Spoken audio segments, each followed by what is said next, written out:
تو یاد رکھیں کہ جو بھی اللہ رسول کا دشمن ہے اس کے ساتھ ہمارا بائیکاٹ ہے، چاہے وہ حکمرانوں کی صورت میں ہو، چاہے وہ والدین کی صورت میں ہو یا بھائیوں کی صورت میں ہو، جو بھی غدار ہے اس کے ساتھ ہمارا کوئی تعلق نہیں ہے۔ اللہ تعالی ہمیں یہ ایمان کی چاشنی عطا فرمائے۔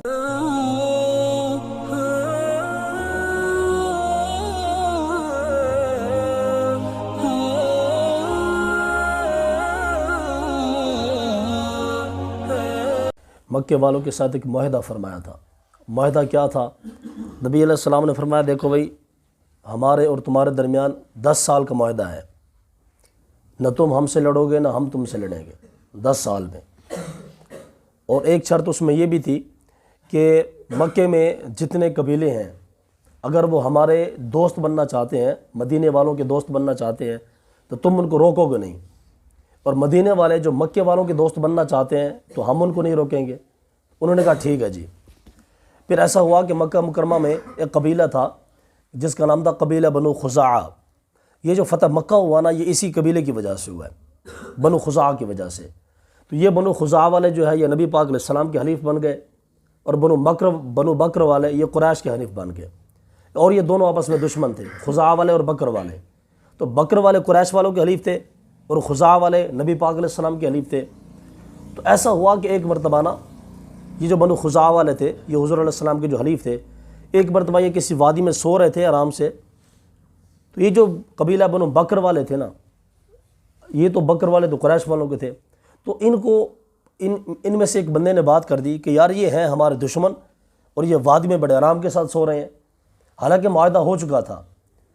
تو بکر والوں نے کیا کیا کہ انہوں نے جو ہے وہ بنو خزاعہ والوں پر حملہ کر دیا، رات کے ٹائم اچانک حملہ کر دیا، اور کوئی چند ایک بندے ان کے شہید بھی ہو گئے خزاعہ والے۔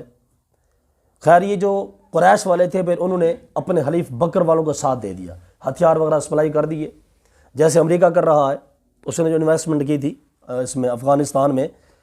تو یہ سارے معاملات ہیں۔ یاد رکھیں یہ جو دشمن ہے نا، دشمن یہ خفیہ طور پر مسلمانوں کے دشمن کی امداد کرتا ہے، اور مسلمانوں کو یہ بات سمجھ نہیں آتی ہے۔ بہرحال یہ کہ یہ بڑے معاملات ہیں، سرکاری معاملات ہیں، یہ تو سمجھنا چاہیے اس چیز کو۔ تو اب جب یہ خزاعہ والوں کے بندے شہید ہو گئے نا، اب یہ خزاعہ والے آئے مدینے میں، آ کے رونا پیٹنا شروع کر دیا، اشعار پڑھنا شروع کر دیا کہ یا رسول اللہ ہمارے پر بکر والوں نے ظلم کر دیا، حملہ کر دیا، قریش والوں نے ان کی امداد کی، تو آپ ہماری مدد کیجئے، آپ ہماری امداد کو آئیں۔ ابو سفیان پھر پریشان ہو گیا، اس نے کہا کہ یار ہم نے تو معاہدہ توڑ دیا۔ دیکھیں 10 سال کا معاہدہ تھا کافروں کا اور مسلمانوں کا، لیکن کافروں نے 2 سال کے بعد ہی توڑ دیا۔ تو کافر ہمیشہ وعدے کی پاسداری نہیں کر سکتا کبھی بھی۔ میں آپ کو بارہا مرتبہ بتا چکا ہوں کہ کشمیر کے معاملے پہ ہمارے حکمران گئے تھے امریکہ کے پاس، ٹرمپ کے پاس، کہ جناب آپ آئیں اور بیٹھ کے ہم یہ کشمیر کے مسئلے کو حل کرتے ہیں۔ آج 10 سال سے اوپر گزر گئے ہیں، 10 سال سے اوپر۔ ٹرمپ نے کہا بھی تھا کہ ٹھیک ہے میں آؤں گا، میں ثالثی کا کردار ادا کروں گا، میں فیصلہ کرواؤں گا، لیکن وہ آج تک کبھی نہیں آیا۔ سمجھ رہے ہیں نا؟ تو کافر کبھی نہیں چاہے گا کہ مسلمانوں کے اندر بھلائی ہو، ان میں آپس میں مل جل کے رہیں، کبھی نہیں ہوگا ایسے۔ جب یہ بنا تھا نا ہندوستان افغانستان یہ سارے بٹے تھے، تو کافر جو تھا نا انگریز، وہ کشمیر کی ہڈی ڈال کے گیا تھا کہ یہ ہندو اور مسلمان آپس میں ہمیشہ لڑتے رہ جائیں، ہمیشہ۔ تو انگریز تو سارے کام یہ خود کروا رہا ہے، اس نے کبھی کوئی فیصلہ نہیں آ کے کروانا۔ یہ بس مسلمانوں کو اس نے پھکی دی ہوئی ہے، جو مسلمان بیچارے بیٹھ کے لے رہے ہیں اور آپس میں لڑائی ہو رہی ہے ہندو اور مسلمانوں کی۔ تو ابو سفیان پریشان ہو گیا کہ یار ہم نے خزاعہ والوں پر حملہ تو کر دیا، اب یہ خزاعہ والے حلیف ہیں مسلمانوں کے، اب تو مسلمان غصے میں آ جائیں گے۔ پھر ابو سفیان نے کیا کیا کہ اس نے نا اونٹ تیار کیا اور آیا مدینہ طیبہ میں۔ ایک بدیل نامی بندہ تھا، یہ خزاعہ والوں کا تھا، تو یہ ابو سفیان سے وہاں پہ پہلے پہنچا ہوا تھا امداد لینے کے لیے کہ یا رسول اللہ یہ قریش والوں نے ہم پہ ظلم کر دیا، حملہ کر دیا، ہماری امداد کریں۔ جب سفیان نے دیکھا نا کہ یہ بدیل وہاں سے واپسی آ رہا ہے، تو بدیل نے کہا، سفیان نے کہا بھی کہاں گئے تھے؟ اس بدیل نامی بندے نے کہا جی میں کسی کے پاس گیا تھا، مجھے کام تھا ضروری۔ تو سفیان نے کہا نہیں مجھے لگتا ہے کہ تم محمد کے پاس گئے تھے صلی اللہ علیہ وسلم، امداد لینے کے لیے گئے تھے۔ تو بدیل نے کہا نہیں بھائی میں کسی اور پاسے گیا سی۔ تو خیر وہاں پہ وہ بیٹھ گئے، سفیان بھی بیٹھ گئے، اور ابو سفیان جو حالت کفر میں اس ٹائم بیٹھ گئے، وہ بدیل نامی بندہ بھی بیٹھ گیا۔ تو ابو سفیان نے سوچا کہ یار یہ اس کی اونٹنی تو آ رہی ہے مدینے کی طرف، اور یہ کہہ رہا ہے کہ میں کہیں اور گیا ہوا تھا، لگتا ہے کہ اس نے ہماری شکایت کر دی ہے۔ تو ابو سفیان نے کیا کیا کہ وہ جو لید تھا نا اونٹنی کا جو لید تھا، اس نے وہ توڑ کے دیکھا، اس کے اندر کھجور کی وہ گٹھلیاں تھیں. تو ابو سفیان سمجھ گیا کہ ابھی ساڑھی شکایت لگ گئی ہے, اس بندے ساڑھی شکایت رسول پاک علیہ السلام نے لا دیتی ہے. تو ابو سفیان آیا, چونکہ وعدے کو تو توڑا ہوا تھا, 10 سال کا وعدہ تھا, 2 سال کے بعد توڑ دیا کافروں نے. تو پھر ابو سفیان آیا مدینہ طیبہ میں آگے ترلے کرنے کے لیے کہ یا رسول اللہ ساڑھے کل غلطی ہو گئی ہے, مہربانی کرو, سادے کل وعدہ ٹوٹ گیا ہے. اچھا, اب وہ ابو سفیان جو مدینے میں آیا نا, تو وہ سب سے پہلے اپنی بیٹی کے گھر گیا, حضرت سیدہ ام حبیبہ کے پاس, اور یہ نبی پاک علیہ السلام کی بیوی تھی. آپ اندازہ کریں کہ باپ نبی پاک علیہ السلام کا چوٹی کا دشمن ہے, لیکن اس کی بیٹی نبی پاک علیہ السلام کی بیوی ہے, اور وہ پکی مسلمان ہے. یہ بھی اللہ کا نظام ہے, ٹھیک ہے نا. ابھی جو ولید تھا نا, ولید نبی پاک علیہ السلام کا چوٹی کا دشمن, لیکن اس کا بیٹا حضرت خالد مسلمانوں کا سپہ سالار, جنرل, کرنل. اللہ کا نظام ہے.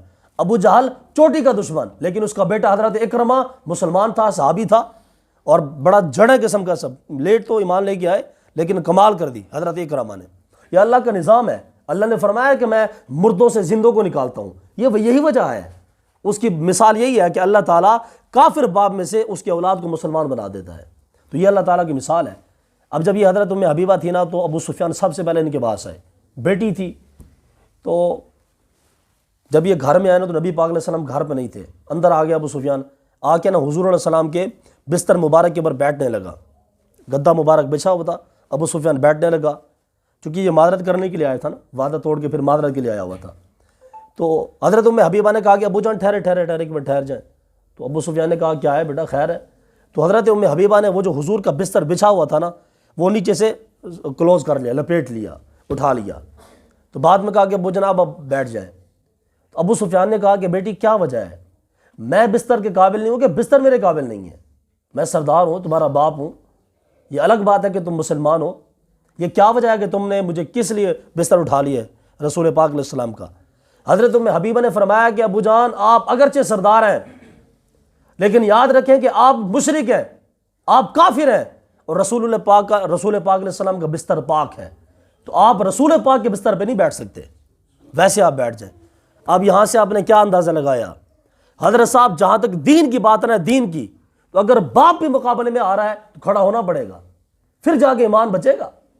ہمارے ہاں تو جب ووٹوں کی بات آتی ہے, برادری کے مسائل ہوتے ہیں, رشتہ داری کے مسائل ہوتے ہیں, لین دین کے مسائل ہوتے ہیں, چلو بھی دین کو اٹھا کے پیچھے ڈال دو. سمجھ رہے نا, اس طرح ایمان نہیں ملے گا, اس طرح جنت بھی نہیں ملے گی. حضرت ام حبیبہ نے کیا پیغام دیا کہ جب دین کی بات ہو, رسول پاک علیہ السلام کے بستر کی بات ہو, بستر کی بات ہے, نبی پاک علیہ السلام گھر کے اندر موجود نہیں تھے. تو سیدہ ام حبیبہ نے کہا کہ ابو جان ایسے نہیں ہو سکتا, آپ رسول پاک کے بستر پہ بیٹھ جائیں. دیکھیں باپ سردار ہے اور ام حبیبہ بیٹی ہے, گھر میں بھی کوئی نہیں ہے, لیکن ام حبیبہ رسول پاک علیہ السلام کی اتنا عزت و ناموس پہ پہرا دے رہی ہیں کہ رسول پاک کے بستر پر اپنے کافر باپ کو بیٹھنے نہیں دیا. عام باپ ہو نا, عام باپ, بندہ بیٹی اگر سامنے ہو جائے کوئی حرج نہیں ہے. سردار باپ ہے ابو سفیان, کئی سالوں سے سرداری آ رہی ہے, لیکن ام حبیبہ نے کہا نہیں ابا, نہیں ایسا نہیں ہو سکتا کہ تو کافر ہو کے رسول پاک کے بستر میں بیٹھ جائے. حضرت صاحب جب انسان کے پاس ایسا ایمان ہوگا نا, ایسا, تو پھر جا کے جنت ملے گی. ہم یہاں پہ رسول پاک کے دشمن کے ساتھ بھی کھڑے ہوئے اور مسلمان ہونے کے دعوے بھی کر رہے ہیں, کہہ رہے ہیں جی قادیانی ہمارے بھائی ہیں, اور پھر بھی ہم جو جنت کے وارث بنے پھر رہے ہیں. حضرت صاحب راستے دو ہی ہیں, یا تو یزید کا راستہ ہے یا امام حسین کا راستہ ہے, یا تو شیطان کے راستے پہ چلنا پڑے گا یا پھر رحمان کے راستے پہ چلنا پڑے گا. ایسا نہیں ہو سکتا کہ جناب آپ جناب موسیٰ کے راستے پہ چلیں نا اور آپ کہیں جی میں جناب موسیٰ کی طرح میں جی جنت میں جاؤں گا. جی ایسا نہیں ہو سکتا. جو بندہ یزید کے راستے پہ چلے گا تو جائے گا جہنم میں, اور جو بندہ حسین کے راستے پہ چلے گا مشکلات تو سامنے آئے گی. جب یہ سارا واقعہ ہو گیا نا, بیٹی نے کہا ابو جان میں آپ کی کوئی ہیلپ نہیں کر سکتی, میں آپ کا کچھ نہیں کر سکتی. پھر ابو سفیان گیا حضرت ابوبکر صدیق کے پاس. ابوبکر صدیق اس کی بات سنتے رہے, کوئی جواب نہیں دیا.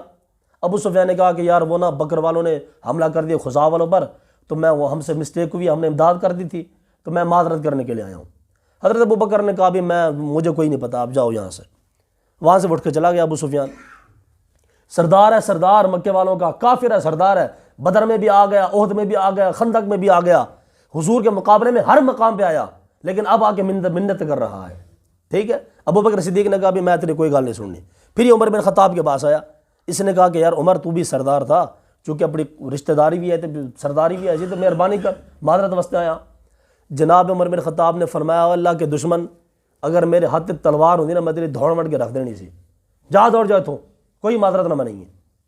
پھر وہ آیا، حضرت ابو سفیان آئے، بعد میں مسلمان بھی ہو گئے، لیکن اس وقت یہ حالت کفر میں تھے۔ پھر یہ ابو سفیان آئے حضرت علی کے پاس اور آ کے کہا کہ علی کوئی صورت بتاؤ یار، ہم سے مسٹیک ہو گئی ہے، اب لگتا ہے کہ یہ محمد علیہ السلام ہمیں چھوڑیں گے نہیں۔ تو حضرت علی نے فرمایا کہ یار میں تمہیں کچھ نہیں کہہ سکتا۔ تو گھر میں سیدہ فاطمہ بھی بیٹھی تھی، امام حسن حسین بھی بیٹھے تھے۔ تو اس ابو سفیان نے کہا حضرت سیدہ فاطمہ سے کہ بیٹی تم بھی کچھ کر دو، کہ تم ایسا کرو کہ یہ جو تمہارا بیٹا نا حسن، اس کو بھیج دو، یہ جا کے مسجد نبی میں اعلان کر دے کہ ابو سفیان نے معذرت کی ہے تو ہمارا جو معاہدہ ہے وہ برقرار ہے۔ سیدہ فاطمہ نے کہا کہ اب یہ کیا بات کر رہے ہیں، اب سرداروں کے چھوٹے بچے کا یہ کام کریں گے، ایسا نہیں ہو سکتا۔ المختصر یہ کہ ابو سفیان جو ہے وہ مدینہ طیبہ میں آئے، مسجد نبوی شریف میں سارے لوگ بیٹھے ہوئے تھے۔ ابو سفیان نے کہا دیکھو لوگوں سنو بھی سنو، میں اعلان کرنے کے لیے آیا ہوں، اور اعلان یہ ہے کہ ہم سے نا 2 سال پہلے مسٹیک ہو گئی ہے معاہدے کی، اب مسٹیک ہو گئی ہے، تو میں اعلان کر کے جا رہا ہوں کہ ہمارا معاہدہ برقرار ہے، ہماری طرف سے معاہدہ برقرار ہے۔ اب نبی پاک علیہ السلام ممبر پہ بیٹھے تھے، رسول پاک علیہ السلام نے سب کو اشارہ کر دیا بھی خاموش، کسی نے جواب نہیں دینا۔ ابو سفیان کبھی اس کونے میں آتے، کبھی اس کونے میں آتے، کبھی حضور کو بلاتے، سارے صحابہ چپ، کسی نے کوئی جواب ہی نہیں دیا۔ جب یہ ابو سفیان واپس گئے نا تو مکے والوں نے پوچھا کہ ابو سفیان بتاؤ کیا بنا، معذرت کر کے آئے کہ نہیں؟ ابو سفیان نے کہا کہ یار میں اعلان کر کے آیا پر کسی منہ نہیں لایا۔ تو پھر مکے والوں نے کہا کہ پھر تیار ہو جاؤ، اب رسول پاک علیہ السلام آئیں گے اور مکہ کو فتح فرمائیں گے۔ ٹھیک ہے، تو 8 ہجری میں پھر نبی پاک علیہ السلام نے مکہ کو فتح فرمانے کی کوشش فرمائی، مطلب لشکر تیار کیا۔ 10,000 کا لشکر نبی پاک علیہ السلام نے تیار کیا، 10,000 کا، اور پھر رسول پاک علیہ السلام نکلے مکہ مکرمہ کو فتح فرمانے کے لیے۔ انشاءاللہ تعالیٰ اس سے آگے ہم کل پڑھیں گے کہ نبی پاک علیہ السلام نے اس راستے کو جو ہے وہ سفر کیسے کیا نبی پاک علیہ السلام نے۔ اس میں اب ایک بات یاد رکھیں، جو بندہ اللہ کا دشمن ہے، رسول پاک کا دشمن ہے، اس کے ساتھ مسلمان کی دوستی کبھی بھی ہو نہیں سکتی۔ ٹھیک ہے نا؟ ابو سفیان کافر تھے، جناب صدیق پاک نے منہ نہیں لگایا، عمر بن خطاب نے منہ نہیں لگایا، مولا کائنات نے منہ نہیں لگایا، سیدہ فاطمہ نے منہ نہیں لگایا، امام حسن حسین نے بات نہیں سنی، نبی پاک علیہ السلام نے بات نہیں سنی، صحابہ کرام نے بات نہیں سنی، ترلے کر رہے تھے ابو سفیان، لیکن کسی نے کوئی بات نہیں سنی۔ تو جو بھی اللہ رسول کا دشمن ہوگا اس کے ساتھ بائیکاٹ۔ اور یاد رکھیں کہ جو بندہ اللہ رسول کے دشمن کے ساتھ جا کے جھگڑے ڈال رہا ہے، گٹھ جوڑ کر رہا ہے، معاملات بنا رہا ہے، تو وہ ظاہری طور پہ تو مسلمان ہے لیکن حقیقی طور پہ وہ مسلمان نہیں ہے۔ تو جو بھی بندہ، میں پھر یہ آخری جملہ آپ کو بتا رہا ہوں، جو بھی بندہ نبی پاک علیہ السلام کا دشمن ہے، اس کے ساتھ جس کی بھی یاری ہوگی مسلمان کی، اس کا ہمارے ساتھ کوئی تعلق نہیں ہے۔ ٹھیک ہے نا؟ یہی وجہ تھی کہ پچھلے دنوں جو میاں شہباز شریف گئے تھے فرانس کے وزیر اعظم کے پاس، وہ جہاں کے ان کو جفیاں ڈال رہے تھے، تو ہم نے کہا خدا کے بندے، اس نے 10 دن پہلے تو نبی پاک علیہ السلام کی گستاخی کی ہے سرکاری طور پر، اور آپ جا کے ان کو جفیاں ڈال رہے ہیں۔ کچھ خدا کا خوف کریں یار، وہ گستاخ رسول ہے، ان کا سفیر بھی غدار ہے، اور انٹرنیشنل طور پر انہوں نے گستاخی کی ہے، آپ پھر ان کے ساتھ جا کے جفیاں ڈال رہے ہیں۔ تو یہ دیکھیں، یہ چیز اس کے خلاف ہے۔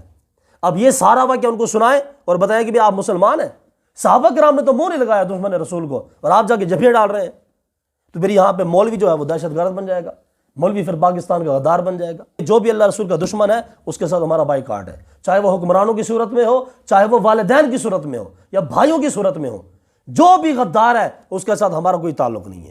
اللہ تعالی ہمیں یہ ایمان کی چاشنی عطا فرمائے۔